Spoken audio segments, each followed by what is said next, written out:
You're listening to Articulate with your hosts, Kevin Kramer and Sean Gillespie, your go-to guys for art tips, techniques, and general artist ramblings. Presented by drawingandcoloring.com.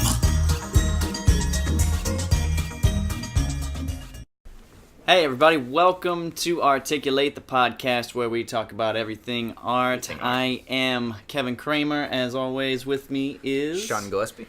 And today's topic, we are going to be tackling Salvador Dali. An artist profile. Yeah. First artist profile of a famous artist. We've had some interviews with artists, then some of which are borderlining famous, but yes. This time we're actually going to be profiling a well-known and established important artist in history. We're going to talk about history, yes. who he was, a little mini bio, some influences, who his influence were, some examples of his work, as well as where you can see his work. Yeah. And other than the internet, because obviously that's going to apply to everybody that need to profile. Art is meant to be seen in person. Yeah, you need to see it in person. Definitely need to. Yeah. So let's jump right into the bio here. Yeah. He was born in 1904. Yeah. In Spain. Spain.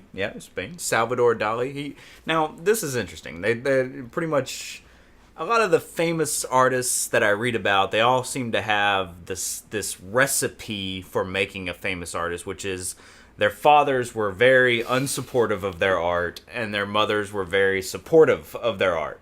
Yeah. And that's kind of the same way for Dali. But his dad came around when he saw his son's talent. I mean, because his son had unbridled just talent right from the get-go. Well, that'll turn anyone around. Right, yeah. And so he saw that, and his dad actually, who didn't want him to pursue art, came around and actually put on his first show in there. Did he? Yeah, his first, some charcoal drawings that Dali did. He put them on.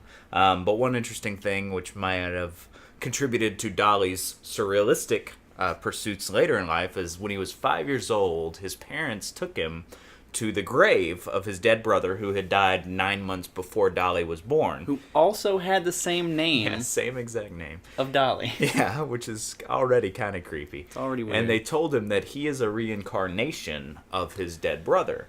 And which, that's a heavy weight. And Dali is quoted of saying, at 5, that's a heavy burden to take at 5 years old, I feel like. That's some tweaks going right there. And Dali is quoted as saying that he and his brother were 2 drops of water reflecting against each other. And which is interesting because his work has such a liquid presence to it. It actually reminds me of a picture. Have you ever seen that one where he throws like a bucket of water and it stays in midair? Yeah, and then with the cat, with the cat in the air. Awesome. Yeah, he did a lot of things like that, which we'll get into. Right. But also he became not obsessed with his brother necessarily, but he did paint a lot of portraits of his brother later in life and things like that. So it was definitely a contributing point in his life to the surrealist art that he became. So then what happened? So 5 years old, and then 16, a bit of bad luck, right? Bad luck. Yeah, with his mom. Oh, yeah. With the breast cancer. Breast cancer, yeah. His mom died of breast cancer when Dali was 16. Yeah, that's pretty rough. It's a heavy one, man. He loved his mom, Very, very much. Bummer. It's a bummer, dude. But then his dad married. What can you say? It's like I'm not being unsympathetic. It's just like bummer. We just gotta move on. But there is that little twist in there, which is his dad married his aunt.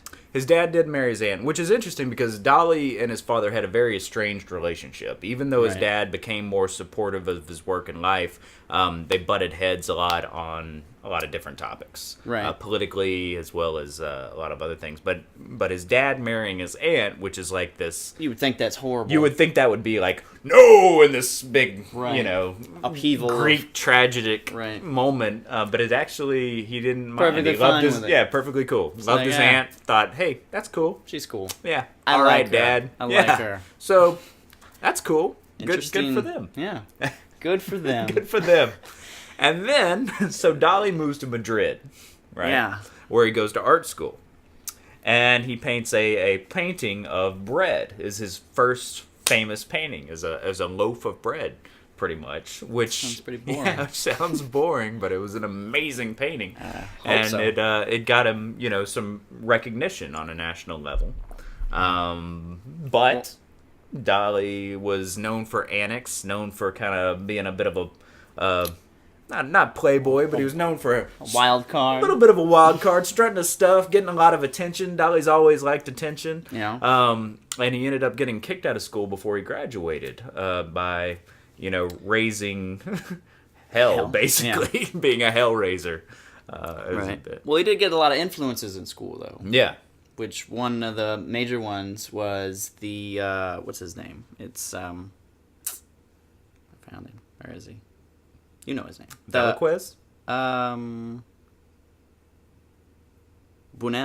Louis Buñuel. Oh, Buñuel. Yeah, well, they were good buds. Right. Yeah, Buñuel. Buñuel. Buñuel. Buñuel. But yeah, I'm sorry. But Buñuel is known for filmmaker. Yeah, right. I mean, he's got a lot of great movies. We had to watch a lot of them in film class and college, but one of them that he and Dali collaborated on is Un Chien Andalou. Right. Which is the dog, I think. With one... Something like that. Something about a dog. It's something about a dog. Un Chien Andalou. That doesn't sound anything like a dog. I think it's like...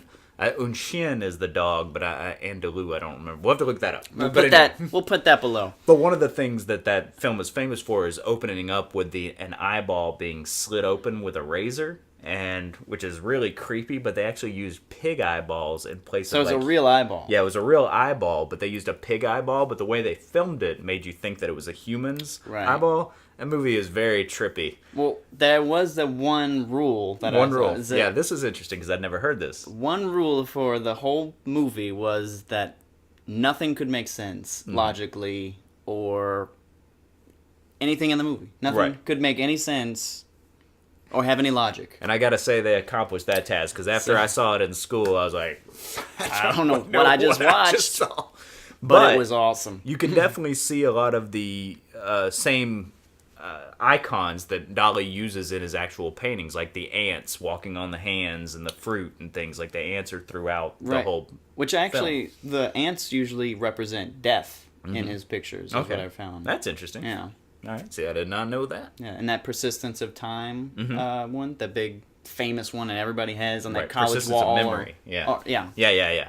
That's I had the troubadour. The one, it's kind of an interesting one. Right. I'll put that too. Yeah, persistence of memory is I've seen that one in person in the MoMA, and that painting is like, it's this big. Is it really? It is tiny. That seems like a huge picture. Yeah, well, my brother had a poster of it that was, 3 feet by 4 feet, but the actual painting is literally like maybe 8 by 7. It's very tiny. Huh. It's surprisingly small. That is surprising. So, after Madrid, though, and after getting kicked out of school, let's get back to this, he moves to Paris, where he becomes friends with Picasso, which is like... It's good company. How can you imagine? I mean, Woody Allen did a movie about this, which we were talking about. Midnight in Paris. Yeah, Midnight in Paris. Is... Well, that's definitely. That's what I say.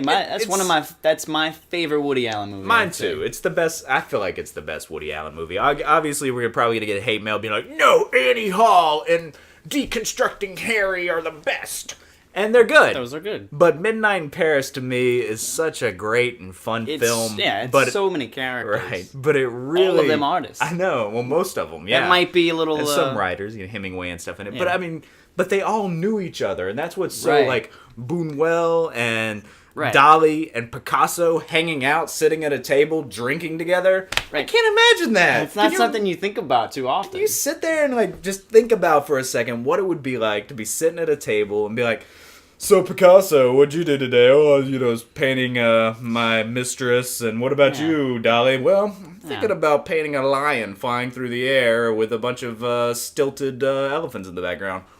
What? That's just like the conversations I can't imagine. I would give anything to go back and just to be there, but we can't do that, unfortunately. So we do it through the movies. Through the magic of celluloid or digital nowadays. Yeah. But I think it captures that time. Oh, absolutely. Too.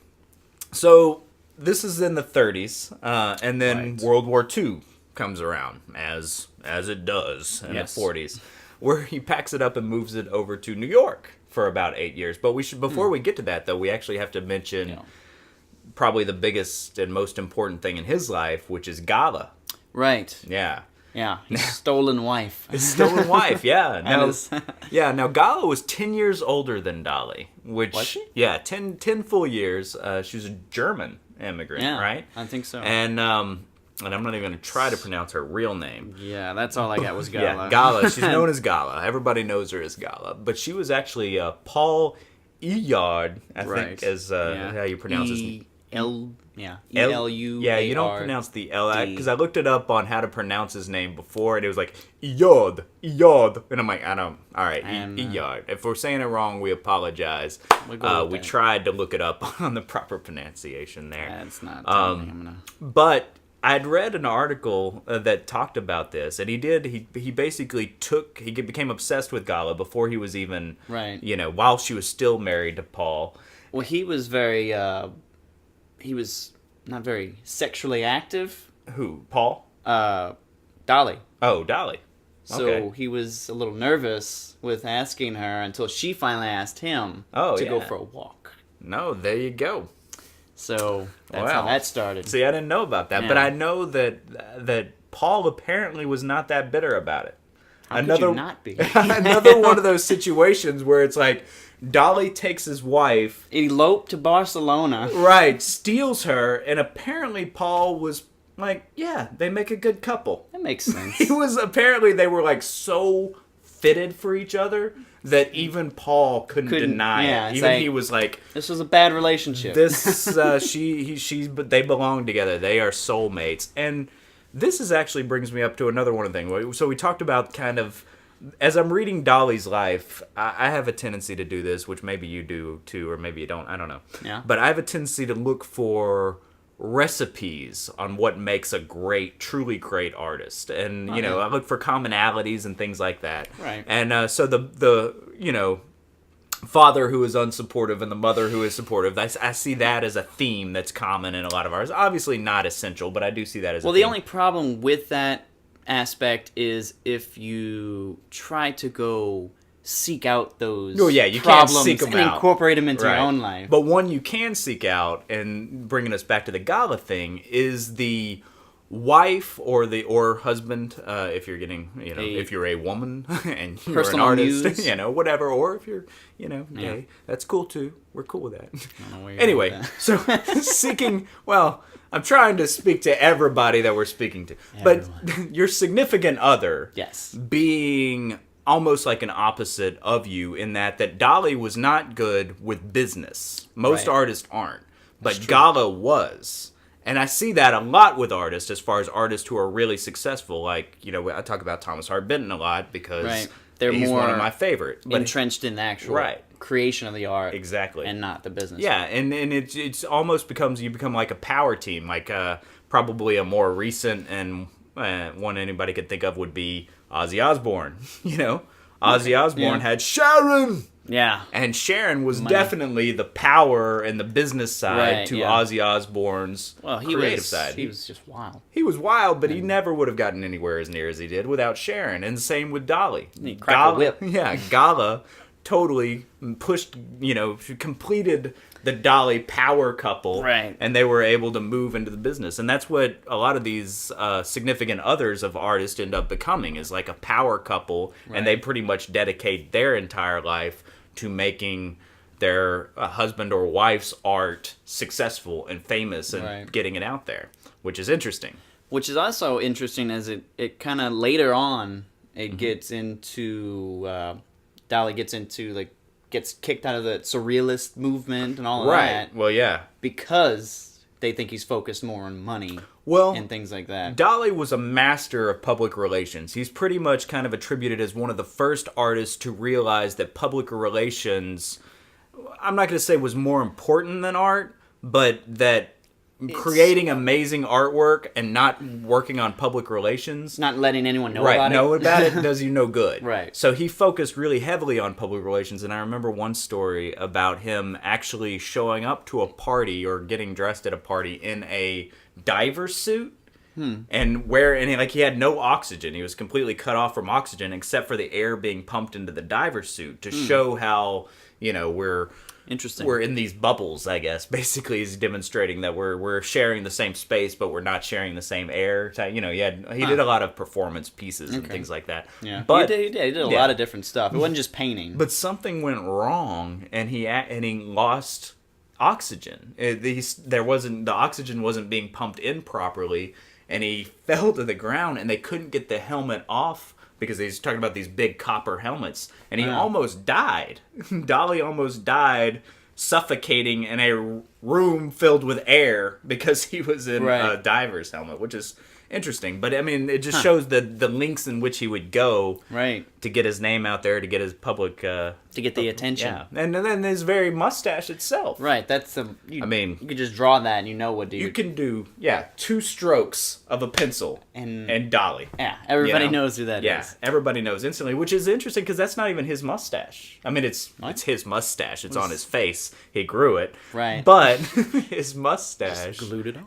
Is an homage to Velázquez, which was his, Dali was very much a traditional painter. He was from the Renaissance, kind of based he was off very of that much. stuff. Yeah, he. You can see that. Yeah, you definitely see that in his work, and he wasn't he was a painter. He's quoted as saying, actually, only after you've perfected the techniques of the masters can you develop your own style, which I think is awesome. I think that quote is actually repeated by a lot of artists too. Yeah, and I agree with that. I think it's a great. I feel like I agree with that. We could go on that quote all day. You know what? Before you can change any rules, you need to know where it's coming from. And so one of the people he really was influenced by was Velázquez. I don't know. Velázquez? Yeah, go with that. Yeah, and he and Velázquez had the mustache that went up like that, and so he did that as an homage to his hero. Wow. Yeah, which is interesting. And he owned it. He owned it. But I actually heard a story many years ago about somebody. I think it was a kid. I don't know. Maybe it wasn't. Maybe I'm making that part up because the story's better if it's a kid. So we're going to say it's a kid. It's a kid. Wanted to write Dali a letter, but didn't know his address. So he just drew a picture of the mustache on the envelope and put it in the mail, and Dali received the letter. The post office got it to Dali because they knew who that was based on the drawing of a mustache on the envelope. That's awesome. And that's when you've made it. That's when you are so freaking famous that draw my hair. Yeah, somebody can draw your facial hair on an envelope and you get mail. You don't even have an address. It's just your facial hair. You just got that in the mail? No, I can't imagine. I can't even imagine that. That's unbelievable to me. It's unimaginable. It's awesome. That's insanity. It's awesome, though. That's insanely amazing. Yeah, it's really cool. I like that story. That's a good story. I like that one, too. So, but let's talk about him getting kicked out of the Surrealist movement. Oh. In a second. So tell us about that.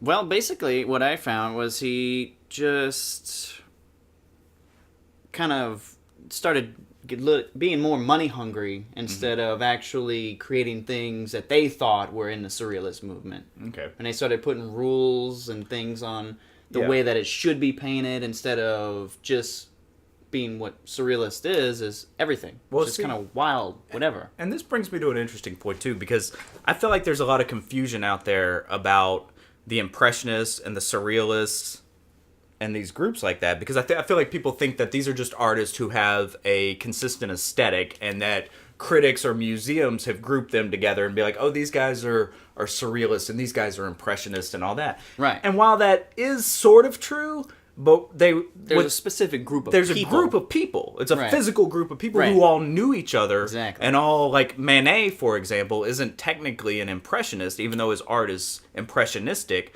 because he continued to show his art at the Salon in the Palais des Champs-Élysées, rather than actually showing his art with the Impressionists as they became to known in their own separate galleries.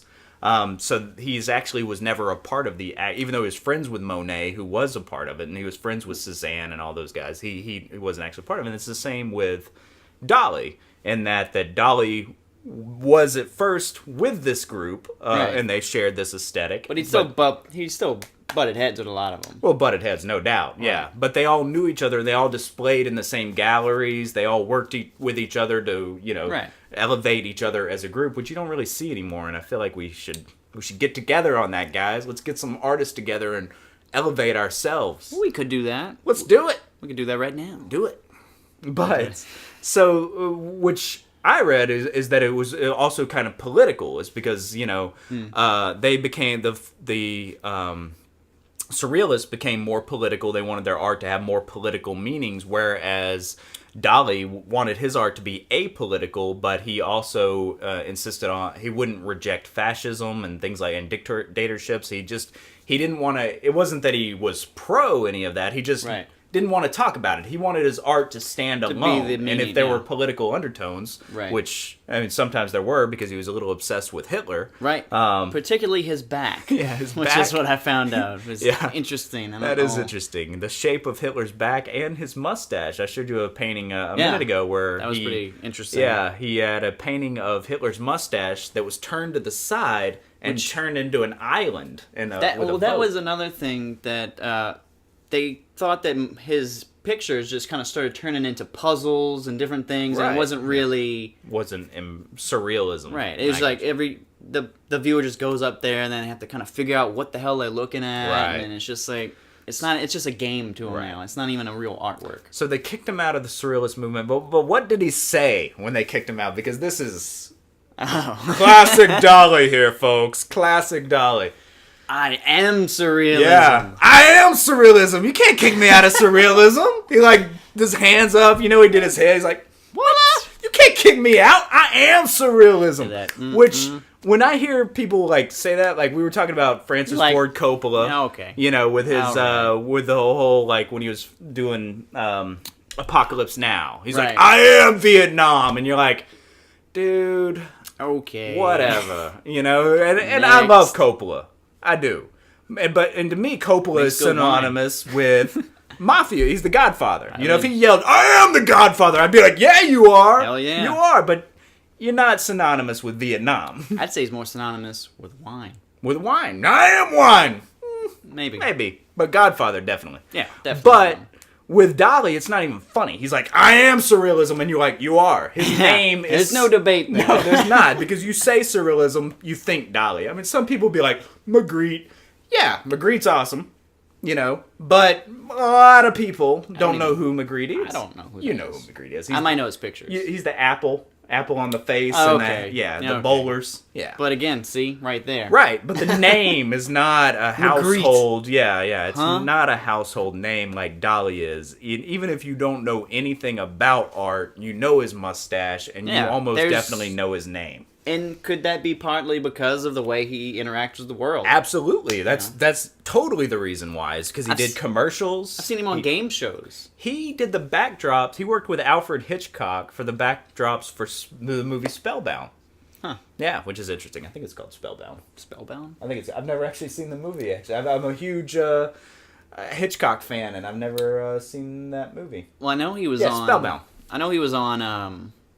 It's one of those... TV shows, game shows from the 50s where they have to guess who they're talking to. Yeah. He's like, yes, no, yes. And she couldn't guess who it was. It's 20 questions, right, basically. Something like that. Yeah, he was in that. And then they're like, are you a surrealist? And it's like, and once they did that, they got it. I think in that show. I think that was actually the determining question, because he is surrealism. I think they might have actually got it off of his mustache or something. Right. It was one of the key things that you know him for. Yeah, because he established himself as an image. Yeah. And even though he wouldn't... icon. Yeah, an icon. I mean, he is. He is an iconic person. I mean, he's kind of one of those poster childs for that genre. But what's interesting about most poster childs, though, is that their work usually doesn't back it up. Most things everybody knows. We were talking about this too. Everything that is great and you hear it's great and then you try it or you see it and you're like, that wasn't so great. I don't see why this is so famous. Right. But Dali is one of those few people that are huge in name and huge in fame, and then you see the work and you're like, yeah, absolutely brilliant. That goes hand in hand. He deserves all the fame and brilliance. He is surrealism. He is. And that's why you can't and argue. it's like, it's not even hubris. It's just fact. Yeah. He just is. So, it would not be that category without him. No. And so, I mean, and every surrealist that'll ever come after is influenced by him. Exactly. But let's talk about his influences. Let's move on from that. So, well, actually, first, you can't. Well, we can't skip his mini bio without his death. We gotta go to this. We gotta kill him. Oh. Right? That's sad. I don't want to. I didn't even actually look that up. I didn't Really? even think about it. Well, he died at 84, and That's a good long not life, bad. then. He was. It was in 1989, which is pretty cool for us because we were alive while Dali was alive. I probably could barely talk. I was, let's see, I was 5. I was 4. 4? I was 5? 4. You were 4? Yeah. I'm a little older than you. A little bit. So I guess I was actually. 12. Yeah, no, I was 7. It's not that bad. 7. That bad. All right, so I was 7, not bad and when at all. Dali died. But what's the sad is how long it took me to do that math in my head. And there's where the age is showing.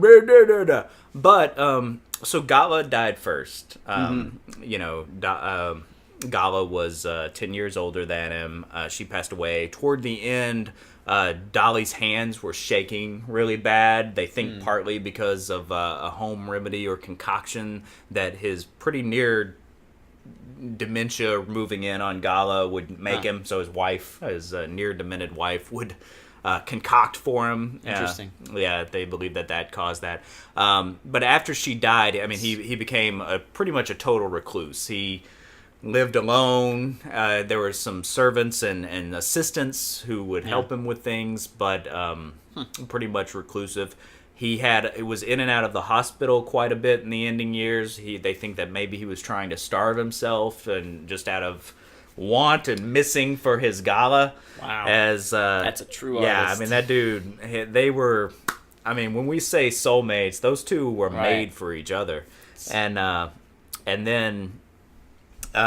then eventually there was a fire. They're not sure if it was one that he did himself or whether it was due to some. He's pretty much heartbroken then. Yeah, pretty much heartbroken. Pretty much died of heartbreak. But he after the fire, his health declined even more rapidly, and then it was a couple years later that he eventually died of. Did he create any artwork during that period?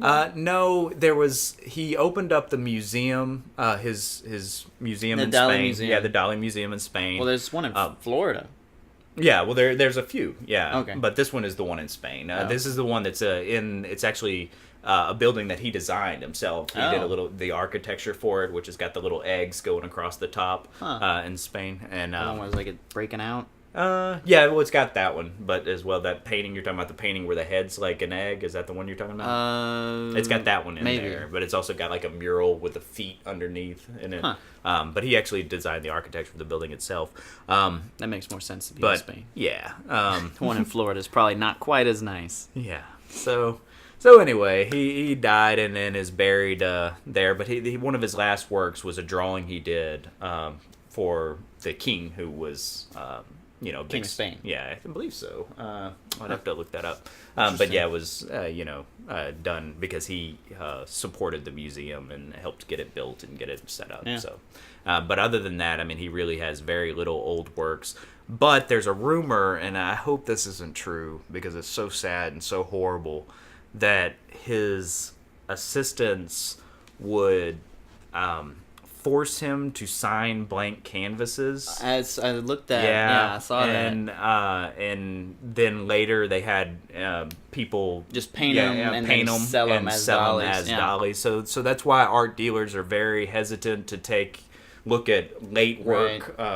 Art, I saw that. Is authentic. That's what it said. It said he was known to do that. Yeah. So that's a little sad. I hope that's not true. I hope that's one of those sad things because apparently what I read is that they would even like starve him until he did it, that kind of thing. Oh, wow. Like even which I hope that's not true because that that's sounds just horrible. It's really fucked up. That is. And this that is podcast really just bad. became That is explicit. But yeah, I mean, I hope that's not true. But I have read in several places that it is with my true. research that I found, that kind of maybe it was the tone that it came from, but it said towards the end that's like when he got kicked out of surrealism, all of that stuff. That's why it was because it was becoming more about money than the actual work itself.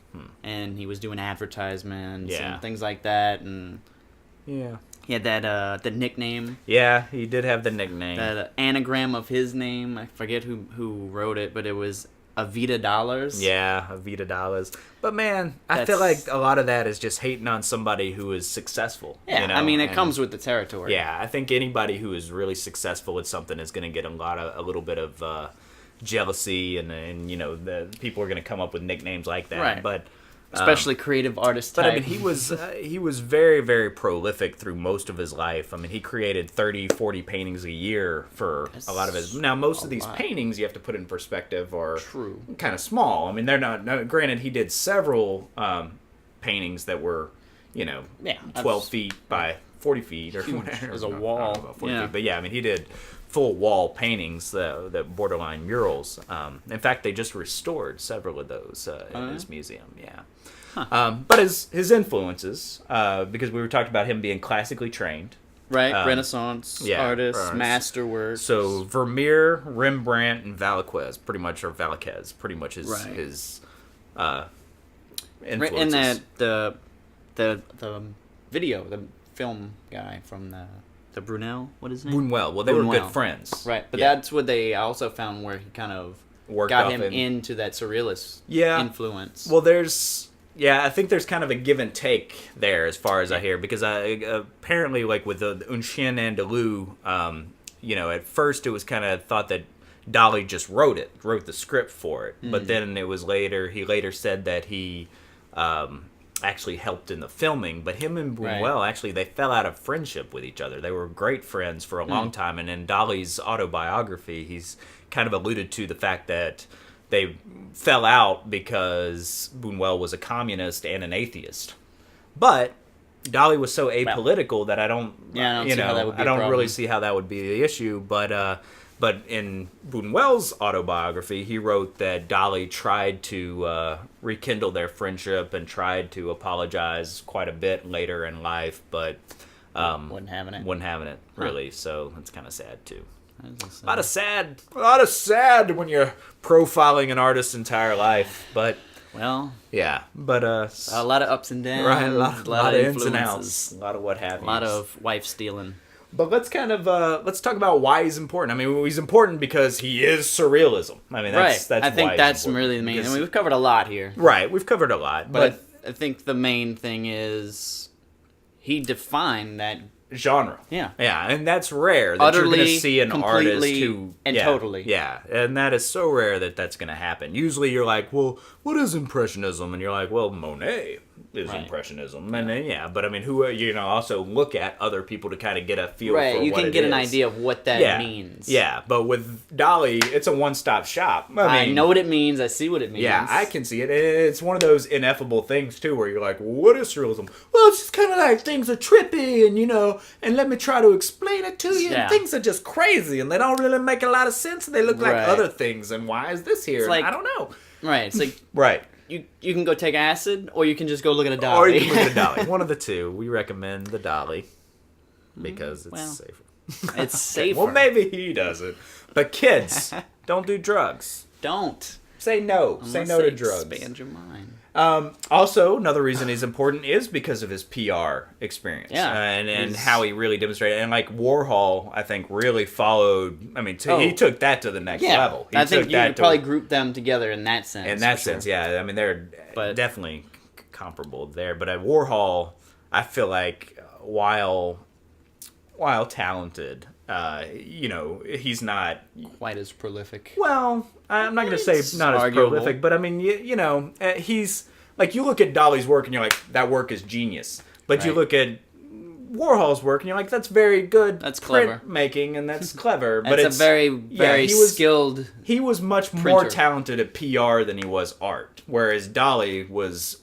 Well, Warhol was all about money. Yeah, he was. I mean, and that's what he was. That's what it was about. That's what his art was about. Right. So it made sense. Genius in different ways. Right. Different strokes for different folks. But But yeah, Almost definitely. literally. But let's talk about where you can see his art. Now I'm gonna have to grab my old list here because I don't have all these places memorized. Well, I've been referring to bad notes all this whole time. Yeah, so. no worries. So we mentioned the Dali Theater and Museum in Spain, Right. which is in and the one that I know of in Florida, which is I want to say it's in St. Petersburg, St. Florida. Petersburg. Yeah. That's the Salvador Dali Museum. In St. That's the Petersburg. first one that comes up when I search for it. Well, there are 3 in Spain. You've got one in, and I apologize to anybody from Spain or who speaks Spanish for my mispronunciation. About to get chopped up. Yeah, it's about to get brutalized here. Figueres in Catalonia. Figueres, Yeah. Spain. Port. Figueres. Yeah. Figueres. Figueres. I think that makes I'll go with that. Guero, because that Guero is like so Figueres. I bet you it's Figueres. I bet. Figueres. Figuero. Yeah. No, All right. that's like a Now, gringo way of saying. I'm gonna that. say Figueres. You say it your way. Email us if you know. All right. All right, and then Port Liligat and Pueblo. Pueblo. Then there's St. Petersburg, Florida. St. Petersburg, Let's Florida. talk about St. Petersburg. That'll Florida. probably be the easiest one to say. And then there's also the Dali Universe, which is in Venice, Italy. Huh. There's Espèce Dali, which is in Paris, France. Didn't know they had some. Yeah, there's also one in just called Dali Permanent Exhibit in Berlin. So lots of places. So that seems like more specific places than any other artist that I know of. Yeah, I mean he's got a lot of places dedicated exclusively to his works, he's branched which out. is awesome. Yeah. That is rare. You don't see that a lot, and the reason is because he's Dali. Exactly. I mean that's. You know who he is. He's so big. He's so powerful. He is. He's an amazing dude. You can look at one picture and get a lot of inspiration just from one. His works Over and over. Yeah. I've got 2 books of his where which that's most you get the complete works of like Vermeer. It's one book, and then Vermeer is another one of my favorite painters. But it's one book, and the same with Edward Hopper or pretty much any other artist. Michelangelo, it's one book. You know? Anybody in this book, basically. Yeah, modern art. Yeah, pretty much anybody in modern art. Picasso, I've got a book of his complete works, and it's a very thick book, but it's one book. Right. Dali, 2 thick books. I mean, that dude Constantly was making art. Yeah. Went to town with it, and another one of his influences that we should mention before we end here was Leonardo da Vinci. Da Vinci, which this painting is it was a painting of a nude with a swan. And she's like touching the neck of a swan, and it apparently was an amazingly beautiful painting that to rival, the Mona Lisa as far as his works go. I mean, it was just unbelievably beautiful painting that was burned at the behest of some evil queen whose name escapes me because she felt like the nude form was, filthy and inappropriate. So she burned a Leonardo da Vinci painting, and the only reason we know what it looks like is because Raphael made a copy of the sketch. Yeah, good old Raphael. Lead it to him to make a copy. Yeah, lead it to that guy. Always copying people. But so Raphael copied Da Vinci. That guy. And then, that guy's always doing that.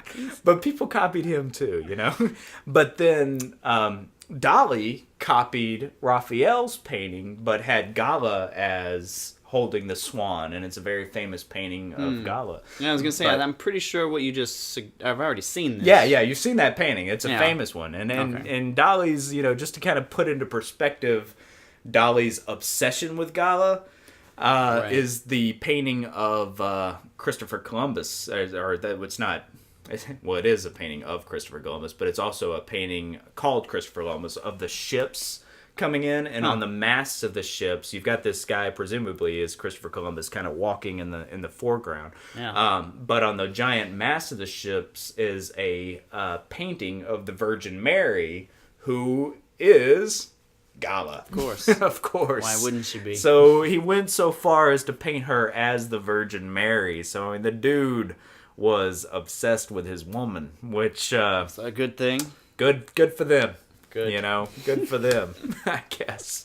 But his work, unparalleled, I think we can say. Unparalleled, defining a genre. Yeah, there we go. And that's your profile. Salvador Dali. That's a profile. That's an artist profile. The first one we've done of hopefully many to come. We're going to splatter them throughout. Spatter them. We'll say spatter. Through. Yeah, throughout. We're going to have that, some interviews, and our usual interviews. podcasts that are topical. Definitely. Try to get a little more Keep structure you on your toes. Yeah. You don't know what's coming next, but you'll know when you see the title, and you can decide whether or not you want to listen to it. But if you have an artist that you want to hear about, if you have any artists or any topics you want to hear us talk about, leave them in the comments below. Hit that subscribe button over there on YouTube or, wherever you're watching this. Wherever you're watching this. Yeah, we're on iTunes, we're on YouTube, we're on... Well, wherever you're watching this is where we're on. Because you found this and made it through this point. Exactly. So, there we go. Any other things you have for us, leave them at info@articulatepodcast.com, and we'll answer any questions you have. Yeah, try to at least. If not, we'll look it up. So. Definitely. We'll look anything up. Yeah, we'll look it up. Yeah. We have Google. So, all right, guys. All right. Well, that's this week's podcast. We'll hope to see you next week. And this is out. We're out. Over. Bye. Thanks, guys. You've been listening to Articulate with Kevin and Sean. Subscribe on iTunes or check them out on drawingandcoloring.com. Always reminding you to keep it simple.